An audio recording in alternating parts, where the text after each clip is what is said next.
오늘 남북 고위급 회담이 통일각에서 열립니다. 오늘 고위급 회담을 통해서 3차 회담이 성사된다면 남북 관계는 물론 북미 관계의 발전을 위한 중요한 돌파구가 마련될 것입니다.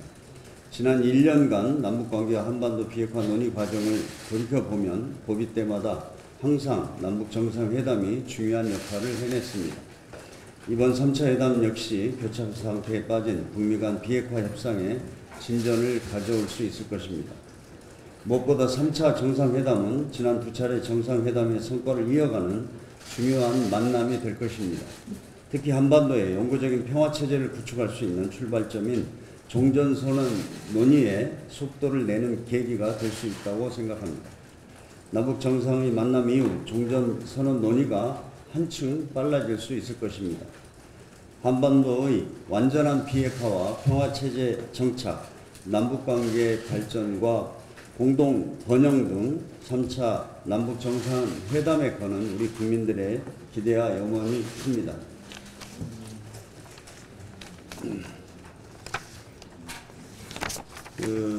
대표께서 국민연금에 대해서 말씀을 드렸기 때문에 저는 약간 좀 보완하겠습니다. 어제 이제 보도 내용이 확정된 정책 방향인 것처럼 알려지면서 혼란을 부추겼는데, 어제 복지부가 이 내용이 민간 자문위가 만든 자문안일 뿐 정부 확정안이 아니라고 밝혔습니다. 그럼에도 불구하고 확정되지도 않은 내용이 여과 없이 밖으로 전해져서 큰 혼란을 야기한 점에 대해서 복지부는 분명하게 반성해야 합니다. 국민연금 개편은 국민들의 관심이 매우 큰 사안인 만큼 다시는 이번과 같이 잘못된 정보가 알려지지 않도록 방치해서는 안 될 것입니다. 국민연금 개편은 우리 사회가 함께 풀어야 하는 숙제입니다. 그럼에도 불구하고 지난 10년 보수 정권에서도 이 문제를 해결하지 않고 차일피일 미뤄온 것이 사실입니다.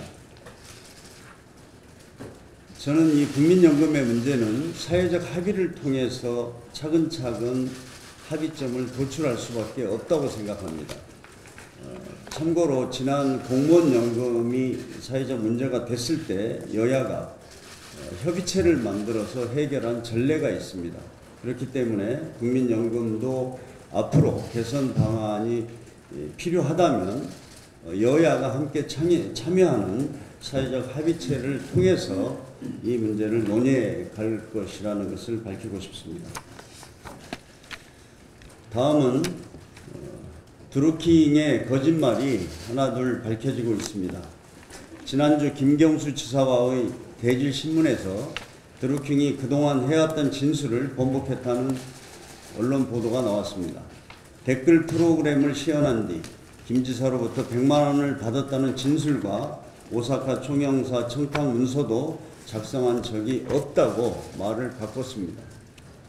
특검은 드루킹과 대질신문을 통해 마치 큰 것 한 방이 나올 것처럼 언론에 흘렸지만 결국 드루킹의 오락가락 거짓말만 확인되고 있을 뿐입니다.